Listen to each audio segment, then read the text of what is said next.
குட்டி கதை ஒன்று ஞாபகம் வருது, சொல்லாமா? ஒரு ஊர்ல ஒரு பெரியவர் வெயில் ரொம்ப ஜாஸ்தியா இருக்குன்னு சொல்லிட்டு கண்ணுக்கு மேல கை வச்சுக்கிட்டு இப்படி சுத்தி முத்தி தேடிக்கிட்டு இருந்தாராம். அப்ப கூட இருந்த ஒரு சின்ன பையன், என்ன தேடுறீங்க அப்படின்னு கேட்டானா. அதுக்கு அந்த பெரியவர் சொன்னாரா, அது ஒண்ணு இல்ல தம்பி, உங்க அப்பா இங்கதான் இருப்பாருன்னு சொன்னாங்க, அதான் தேடிக்கிட்டு இருக்கேன். எங்க உங்க அப்பாவையா காணோம்?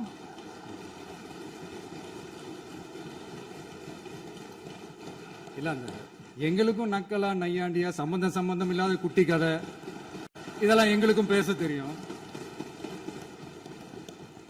அந்த கதையில பெரியவர் அப்படி சொன்னாராம், தப்பா எடுத்துக்காதீங்க. அந்த கதையில பெரியவர் அப்படி கேட்டாராம். அதனால யாரும் இங்க டென்ஷன் ஆக வேணாம். அதனால இன்னொரு, இந்த என்னுடைய உரையை முடிக்கிறதுக்கு முன்னாடி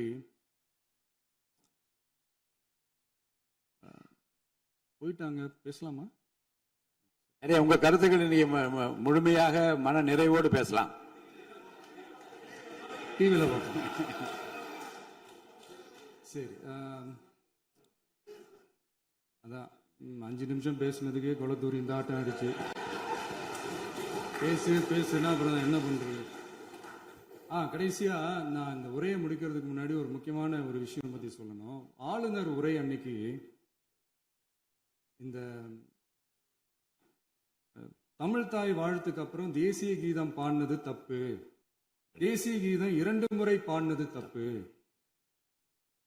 அப்படி ஒரு நிகழ்வு இதுக்கு முன்னாடி இந்த சட்டசபையில நடந்ததே கிடையாது, அந்த மரபே மாத்திட்டீங்க, இப்படி ஒரு பெரிய ஒரு போர் மாதிரி எதிர்கட்சியை சார்ந்தவங்கலாம் சொன்னாங்க இல்லையா?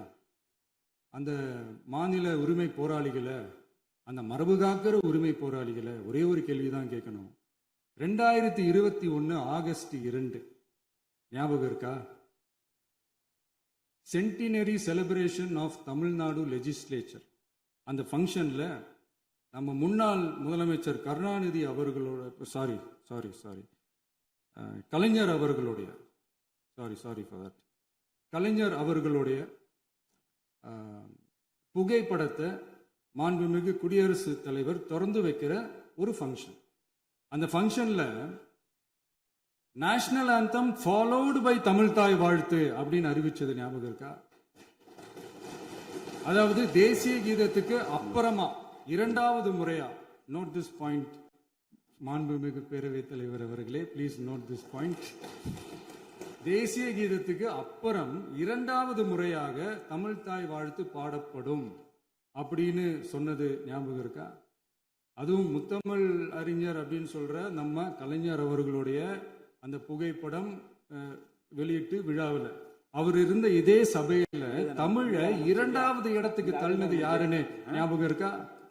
அது மட்டும் இல்ல, அந்த தேசிய கீதத்தை நாட்டுப்பண் நேஷனல் ஆந்தம்னு சொல்லி அதே ஃபங்க்ஷன்ல கடைசியா ஃபங்க்ஷன் முடியும் போது செகண்ட் டைம் தேசிய கீதம் பாடினதும் ஞாபகம் இருக்கா? இதே அவையில் தான், அது அவை குறிப்பிலும் இருக்கிறது, இதே அவையில் தான் நடைபெற்றது. இந்த தக்க நேரத்தில் இந்த ஆதாரங்களை அளித்த மாண்பு முதல் அவர்களுக்கு நன்றியை தெரிவித்துக் கொள்கிறேன். டவுட் இருந்தா இந்த புக்கை பார்த்து தெரிஞ்சுக்கலாம். அதனால